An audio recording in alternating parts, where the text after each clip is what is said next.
A point in AutoCAD is a node which will act as a place marker to construct so many other objects. A point has got absolutely no size and it can be constructed using a variety of options. So if you want to make a point, just give the command PO using the keyboard and you can just make a click to get a point on the screen. A point by default is represented like a dot.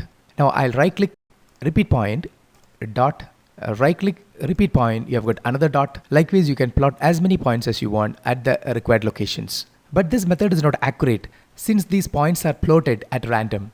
We also have a little difficulty to identify the points because they are represented like dots. So what I'll do is I'll turn off the grid and I'll change the representation of a point using a command that is called DDP type. DDP type stands for Dynamic Dialog Point Type. You can choose any representation from this dialog box. Suppose if you click here, your points will be represented like a cross. But if you click here, you will have a different representation. You can also change the size of a point and it is specified in terms of the screen size. The default size is 5% of the existing screen size. If you want, you can give it a higher value. I'll make it say 10. Now the size of the point got enlarged. I'll give an enter to go back to the same dialog box and I'll set the point size to 5. Now I would like to create these points precisely at predefined coordinate locations. I'll select all these objects and hit erase. I'll give limits command. I'll keep the lower left at the origin 0, 0 and I'll set the upper right corner at 120, 60. Now I'll give a zoom all. Now I'll pan the display slightly in the upward direction to see the origin point clearly. Next I'll give point command. When I'm asked to specify a point, I'll give the x coordinate of the point as 50 and the y coordinate as 25. Now you can see the point clearly here in the new representation. And this point is at precise coordinate location. When I say x coordinate of this point is 50, that means this point is at a horizontal distance of 50 units from the y-axis. When I say the y coordinate of this point is 25 units, this point is at a vertical distance of 25 units from the x-axis. And the reference point is the origin. This method of point entry is called absolute coordinate method. As you are already aware, AutoCAD always memorizes the most recently given command which can be repeated by giving an enter. Similarly, AutoCAD also memorizes the most recently defined point.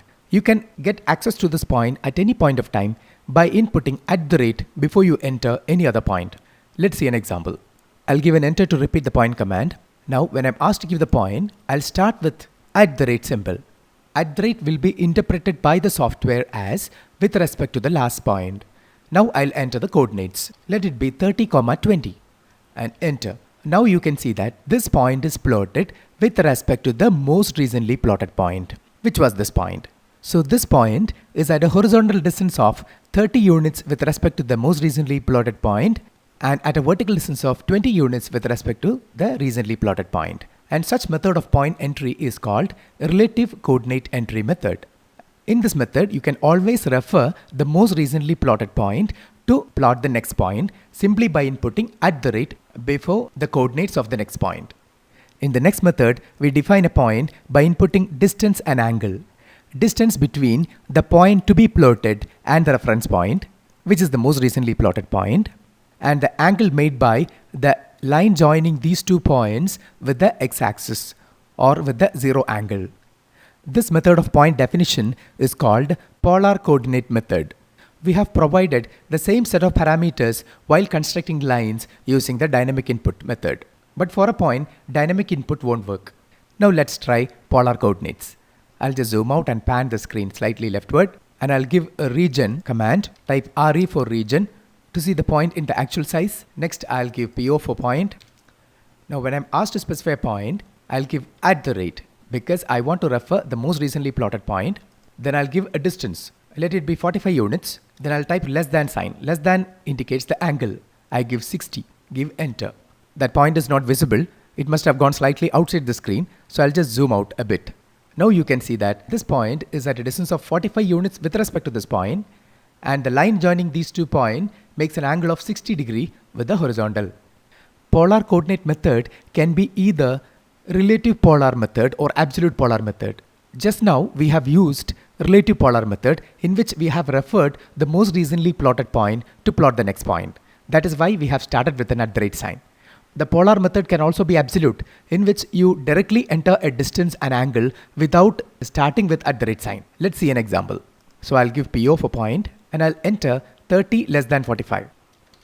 Now there is no @ sign. When you give it, you can see that this point is at a distance of 30 units from the origin. So the reference point is the origin, and the line joining the origin point and this point makes an angle of 45 degree with the x-axis or with the 0 angle. So this is what is called absolute polar method. Now, where do you use all these points? As I told you before, points will act as place markers in AutoCAD, which can be used as references to create any other object. For example, a surveyor can plot all the data points obtained after a survey, and he can draw lines connecting all these points to indicate the land. And these points can also be plotted in 3 dimensions. So you can actually create the land in 3 dimensions, which is really great. So let's draw lines connecting these nodes. So I'll click on the line command. I want to get this point. If you want to catch this point, you have to activate the node option in the object snap. We'll have an exclusive session on OSNAP in the coming tutorial. Anyway, I have activated node. Then I've started from this point to this point to this point to this point. Hence, I have used these nodes as references to construct lines. So that's all about points.